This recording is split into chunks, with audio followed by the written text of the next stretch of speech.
Shalom saudara, apa kabar? Saya percaya hari ini hari penuh dengan berkat, amin. Tidak kebetulan kita dalam keadaan seperti ini. Kalaupun pemerintah mengizinkan, memerintahkan supaya kita tinggal di rumah, saudara, memang kalau nganggur itu tidak enak sama sekali. Tapi nikmatilah, nikmati. Tidak, usia saya sudah tidak muda lagi. Tidak pernah ngalamin hal yang seperti ini. Jadi mungkin kita tidak pernah akan ngalamin lagi. Diam di rumah, gak ada kerjaan. Nikmatilah. Karena apa? Karena waktu kita seperti ini, kita punya waktu untuk berdoa. Kita punya waktu untuk baca firman Tuhan. Kita punya waktu untuk dekat dengan Tuhan. Ada amin. Kita akan menikmati firman Tuhan. Sebelumnya, mari kita masuk dalam doa. Terima kasih Bapak. Biar pada kesempatan hari ini Tuhan, Kau berbicara kepada setiap kami Bapa melalui firman-Mu. Taruhkan perkataan-Mu di atas mulut bibir hamba-Mu. Berikan hikmat pewahyuan kepada jemaat-Mu dimanapun mereka berada, sehingga mereka boleh mengerti apa yang menjadi pesan-Mu. Segala roh apapun yang membuat mereka tidak bisa mendengar, menikmati firman-Mu, setan iblis yang mau mencuri benih firman-Mu, kami katakan kami di dalam nama Yesus. Tutup bungkus kami semua dengan kuasa darah-Mu. Berbicara kepada setiap kami Bapa. Di dalam nama Yesus, kami siapkan hati kami. Semua yang siap diberkati sama-sama katakan, amin. Saudara, buka bersama dengan saya firman Tuhan dari 3 Yohanes ayat 2. 3 Yohanes cuma punya satu pasal. Ayat 2. 3 Yohanes ayat 2. Saya tunggu saudara untuk bisa menemukannya. 3 Yohanes ayat 2. Saya bacakan firman Tuhan, demikian firman Tuhan. Saudara-saudaraku yang kekasih, aku berdoa, semoga engkau baik-baik dan sehat-sehat saja dalam segala sesuatu, sama seperti jiwamu baik-baik saja. Ada amin? Ini doa daripada Yohanes yang berkata, saudara-saudara, aku berharap engkau baik-baik saja. Aku berharap engkau sehat-sehat saja. Sebagaimana doanya, saya juga berdoa buat saudara dimanapun saudara berada, baik-baik saja dan sehat-sehat selalu. Ada amin. Dan yang luar biasa di dalam firman Tuhan ini, baik-baik kita, sehat-sehat kita, baik dan sehat kita itu disamakan dengan, ayatnya berkata apa? Sama seperti jiwamu baik-baik saja. Saudara, Yohanes berkata, kau baik-baik saja, kau sehat, oke, baik dan sehat identik, jiwamu baik-baik. Oke, jadi saudara mau diberkati, saudara mau sehat, saudara mau baik, ditentukan oleh jiwamu. Jiwa kita adalah pikiran, perasaan, dan kehendak. Itu menjadi frame-nya kita. Itu menjadi frame dan batasnya kita. Kita ada di dalam. Segala sesuatu ada frame-nya di sini. Kalau saja kita bisa keluar daripada frame ini, kita akan menikmati berkat daripada Allah. Berani tidak kita keluar dari frame ini? Oke? Seringkali hidup kita, kenapa kita tidak diberkati? Orang berkata gini, pikiran lu negatif terus nih. Paranoid. Pikiranmu. Itu yang seringkali terjadi. Jujur, kita diberkati. Kita tidak diberkati. Frame yang membatasi kita. Contohnya seperti ini saudara. Kalau saudara benci dengan seseorang, saudara sudah negatif thinking sama orang itu. Orang itu selalu berbuat jahat. Orang itu selalu licik sama saudara. Orang itu selalu menipu saudara. Suatu saat orang itu datang dengan sungguh hati untuk minta maaf sama saudara, datang sungguh hati untuk berbuat baik kepada saudara. Tapi karena frame-nya saudara udah negatif, orang ini jahat, orang ini nipu, orang ini tukang bohong. Karena frame-nya seperti ini, apapun yang baik yang orang itu mau lakukan, kita masih tolak. Kenapa? Frame kita sudah negatif. Orang itu datang kepada kita untuk meminta maaf, dengan perbuatan baik. Saat kita lagi batuk, orang itu dengan lembut, orang itu dengan ketulusan, dia kasih permen kepada kita. Dia berkata apa? Dia berkata, emangnya gue gak kuat beli permen? Nggak usah. Kita sudah punya frame yang jelek sama orang itu. Saudara, demikian juga begitu kita lagi duduk, orang itu kasih kita permen. Langsung kita punya pikiran berkata gini, ngapain lu kasih gua permen? Emang lu pikir mulut gua bau? Kita punya frame, karena apa? Kita sudah negatif thinking sama dia. Saudara, ini yang terjadi. Kalau saja frame-frame ini tidak pernah kita lepaskan, kau tidak pernah akan bisa keluar di situ. Yang membatasi kita, untuk kita diberkati. Saudara, maaf, saya lupa. Baik-baik di sini dalam bahasa Inggrisnya adalah prosper, berkelimpahan. Untuk kita punya hidup berkelimpahan, kita harus keluar dari frame-frame yang kita bentuk ini. Sejauh mana kita bisa keluar dari frame ini, dan disitulah kita akan melihat berkat-berkat yang luar biasa. Hari ini kita mulai belajar siapa yang terikat dalam frame-frame seperti itu. Kita lihat. Coba kita buka firman Tuhan. Pak Surya bisa bantu saya? Firmannya dalam Matius 13. Matius 13 ayat 55 sampai dengan 58. Ya, silakan Pak. Matius 13 ayat 55 bunyi demikian. Bukankah ia anak tukang kayu? Bukankah ibunya bernama Maria dan saudara-saudaranya Yakobus, Yusuf, Simon dan Yudas? Ya, ayat 56. Dan bukankah saudaranya perempuan semuanya ada bersama kita? Jadi dari manakah diperolehnya semuanya itu? Saudara, kita lihat ada frame yang membatasi mereka. Saudara lihat, mereka melihat bagaimana Tuhan bekerja luar biasa. Kuasanya dinyatakan, mujizat dinyatakan. Wih, luar biasa, orang buta, orang tuli, orang lumpuh. Mereka melihat bagaimana Tuhan Yesus bekerja dengan luar biasa, mujizatnya luar biasa. Tapi mereka juga tahu bahwa Yesus itu anak Yusuf, tukang kayu. Dan mereka juga tahu Maria ibu Yesus. Dan dia juga tahu saudara-saudara daripada Yesus.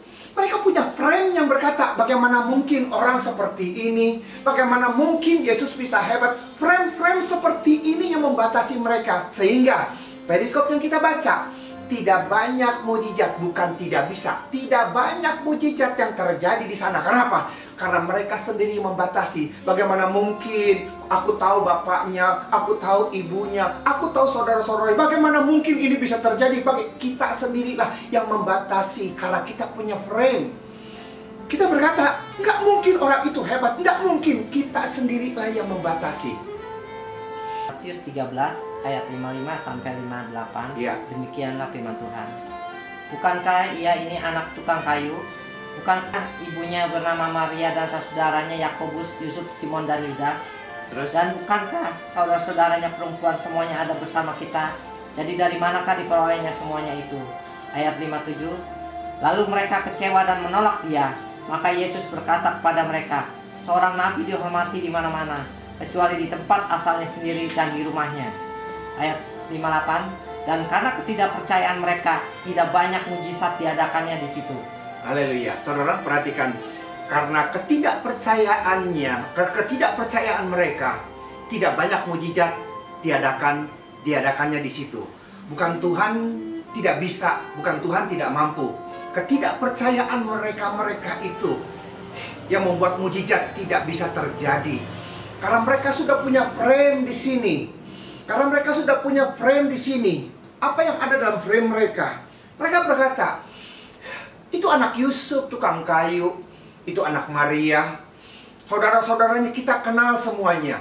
Padahal mereka sudah melihat bagaimana Tuhan bekerja dengan luar biasa. Mujizat terjadi. Orang lumpuh, orang tuli. Begitu banyak mujizat terjadi. Tetapi begitu mereka melihat siapa Yusuf di situ, siapa Yesus di situ, frame-nya sudah terbentuk di sana. Mereka tidak bisa mempercayai, bukan tangan Tuhan kurang panjang, tetapi mereka sendiri yang membatasi kuasa Tuhan. Saudara, seberapa kita di tempat ini, kalau saja kita bisa keluar dari frame pola pikir yang dibentuk oleh diri kita sendiri, pikiran kita, perasaan kita, kehendak kita membatasi. Kalau itu membatasi kita, saudara, kau tidak pernah akan prosper, kau tidak akan diberkati. Kau melihat orang diberkati luar biasa, mujizat terjadi, tetapi engkau tidak menikmati berkat itu. Karena apa? Karena frame ini membentuk saudara dan saya. Kita lihat satu contoh lagi. Kita lihat satu contoh lagi, Pak Surya. 1 Raja-Raja 21. 1 Raja-Raja 21 ayat 3 sampai dengan 4. Silakan Pak Surya. 1 Raja-Raja 21 ayat 3 sampai 4 bunyi demikian. Jawab Nabot kepada Ahab, kiranya Tuhan menghindarkan aku daripada memberikan milik pusaka nenek moyangku kepadamu.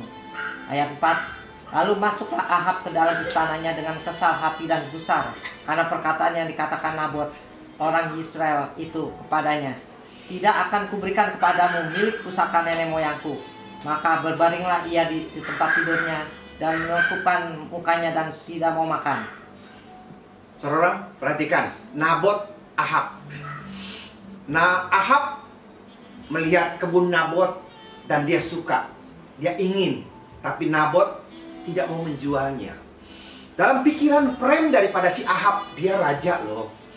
Dia berkata, kalau aku punya kebun itu, aku akan lebih bahagia, aku akan lebih sukacita kalau aku bisa memiliki kebun itu. Lihat frame-nya dia. Dia raja, dia bisa memiliki, dia bisa membeli yang lebih daripada kebun Nabot. Tapi karena frame-nya seperti itu, pikirannya dia sempit. Pikiran jadi sempit. Bagaimana caranya untuk aku bisa mendapatkannya? Bagaimana caranya supaya aku bisa memilikinya? Isabel, istrinya, melakukan perbuatan yang jahat dan akhirnya Nabot binasa. Saudara, ini yang terjadi. Seringkali keinginan kita di dalam frame seperti itu membuat pola pikir kita menjadi sempit. Kita menjadi licik dan kita begitu jahat hanya untuk mendapatkan apa yang kita inginkan. Karena kita berpikir kalau kita memiliki itu, kalau kita punya itu, kita akan bahagia, kita akan diberkati. Saudara, hati-hati. Ini yang terjadi. Frame inilah yang membatasi saudara untuk prosper, berkelimpahan. Maaf saudara, kalau saudara bisa menguasai pikiranmu, keluar daripada frame-frame itu, saudara akan diberkati. Tidak ada yang kelihatan tanpa terlebih dahulu yang tidak kelihatan ada di sini. Saudara tidak pernah akan bisa menikmati rumah idamanmu sebelum rumah idamanmu ada dalam blueprint ini. Di dalam blueprint ini, engkau baru mendesain ruangan seperti apa yang kau inginkan, rumah idaman seperti apa yang kau inginkan. Begitu ada blueprintnya, semuanya bisa terjadi. Tanpa blueprint, kau tidak pernah akan bisa menikmati berkat itu. Contohnya satu lagi, kau tidak pernah akan bisa kau tidak pernah akan bisa menikmati makanan kesukaanmu kalau engkau belum membayangkannya di sini. Kalau ada orang yang berkata, yuk kita makan masakan Manado, saudara di dalam frame-mu berkata, pedas, aku tidak suka, perutku tidak kuat makan pedas. Oke, kau akan tolak. Jadi yang kelihatan itu bisa ada diawali dengan yang di sini. Orang berkata, yuk kita makan gado-gado. Perutku tidak enak, perutku tidak biasa. Saudara, apapun yang disampaikan, apapun yang diusulkan, selalu dipikirkan di sini. Begitu kita bisa menguasai yang di sini dan berkata, iya, aku suka. Karena apa? Sesuai dengan keinginanku, semuanya terjadi. Oleh karena itu, saudara, miliki, kuasai pola pikir kita. Kalau saudara mau diberkati, kuasai pola pikir kita, kau akan diberkati. Contoh orang-orang, contoh perikop, di mana mereka bisa keluar daripada frame itu. Kita buka firman Tuhan di dalam Markus 5 ayat 25 sampai dengan 28. Markus 5 ayat 25 sampai dengan 28. Pak Surya tolong bacakan. Markus 5 ayat 25 sampai 28 bunyi demikian. Adalah di situ seorang perempuan yang sudah 12 tahun lamanya menderita pendarahan. Ia telah berulang-ulang diobati oleh berbagai tabib, sehingga telah dihabiskannya semua yang ada padanya. Namun sama sekali tidak ada faedahnya, malah sebaliknya keadaannya makin memburuk. Dia sudah mendengar berita-berita tentang Yesus. Maka di tengah-tengah orang banyak itu, ia mendekati Yesus dari belakang dan menjamah jubahnya. Sebab katanya, asal ku jamah saja jubahnya, aku akan sembuh. Saya terlalu percaya perikop ini sudah terlalu sering saudara dengar. Lihat, perempuan pendarahan ini berani keluar daripada frame kebiasaan yang kita sudah ada. Bayangkan, frame yang ada di dalam diri dia. Frame yang ada dalam diri dia. Kalau dia sakit, pergi ke tabib. Kalau dia pergi sakit, dia pergi alternatif. Kalau dia sakit, dia pergi ke sini, dia pergi ke sini. Itu yang ada dalam pikirannya dia. Kemudian frame-nya adalah dia pergi kepada tabib, tabib tidak bisa menyembuhkannya dia. Oke, sakitnya makin parah, keadaannya makin lemah, uangnya pun sudah tidak ada habis, sudah mulai habis. Saudara, ini yang terjadi. Apa yang terjadi? Dia mendengar berita tentang Tuhan. Kalau saja dia di sini putus asa dan berkata, apa lagi yang bisa aku lakukan? Tabib yang kita andalkan, dokter alternatif yang kita andalkan, mereka tidak bisa menolong. Mereka sudah angkat tangan. Bagaimana mungkin bisa aku disembuhkan? Lagi juga aku sudah makin lemah. Udah 12 tahun saya mengalami seperti ini. Dan aku juga sudah tidak punya uang. Keadaanku lemah. Saudara, beranikah engkau keluar daripada frame ini? Di situ ada alternatif yang luar biasa melalui Tuhan Yesus. Bagi Tuhan tidak ada yang mustahil. Ada amin? Saudara, siapapun kita di tempat ini, siapapun kita di tempat ini, jangan terpaku, jangan sampai dipenjarakan dengan apa yang kita tahu. Oh, kalau virus corona seperti ini, harus ada antivirusnya, harus pakai ini, harus pakai ini, harus pakai ini, harus pakai ini. Itu yang kita tahu. Tahukah saudara, tanpa harus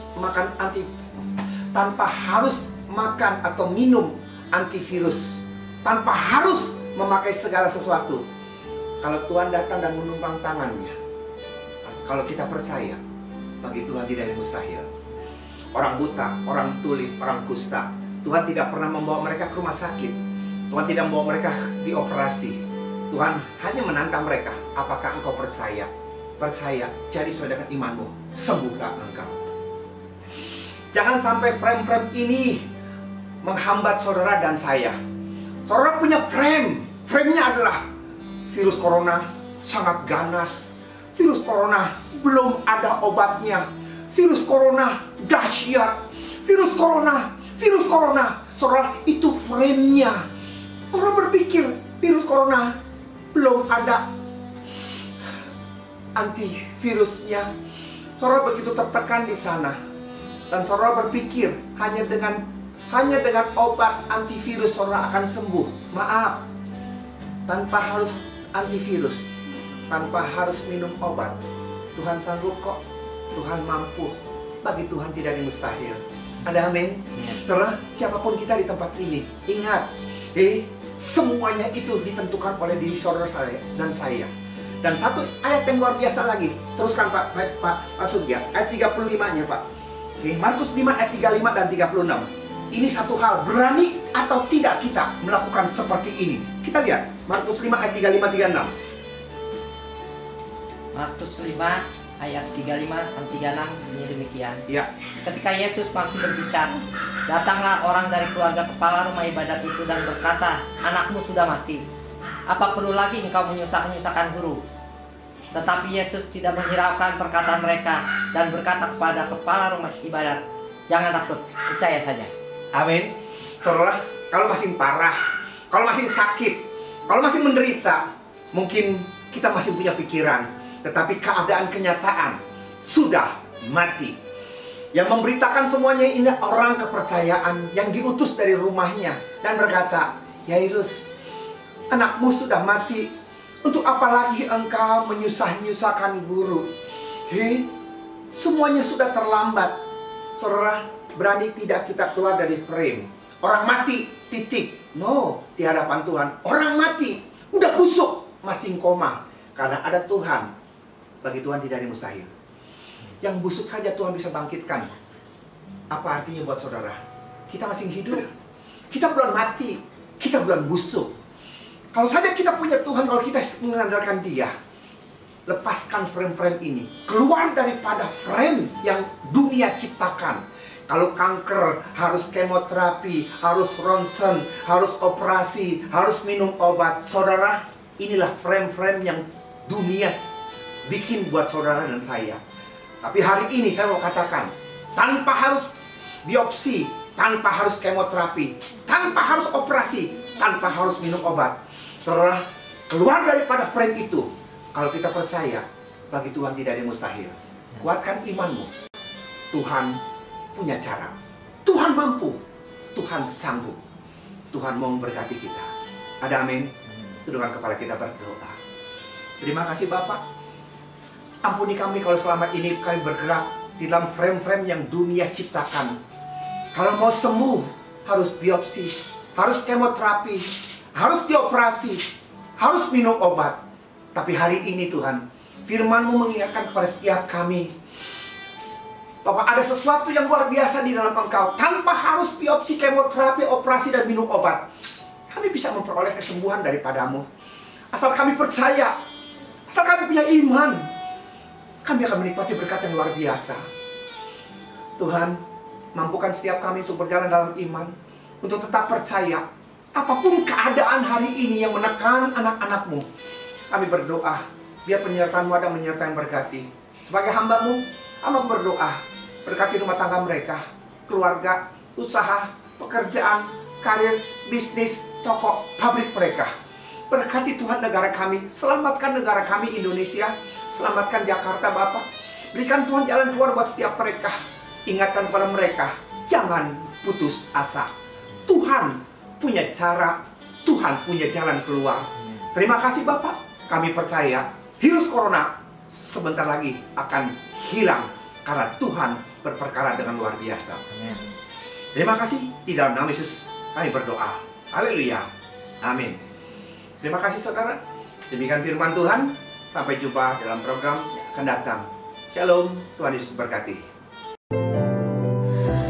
Berkat-Mu yang telah ku terima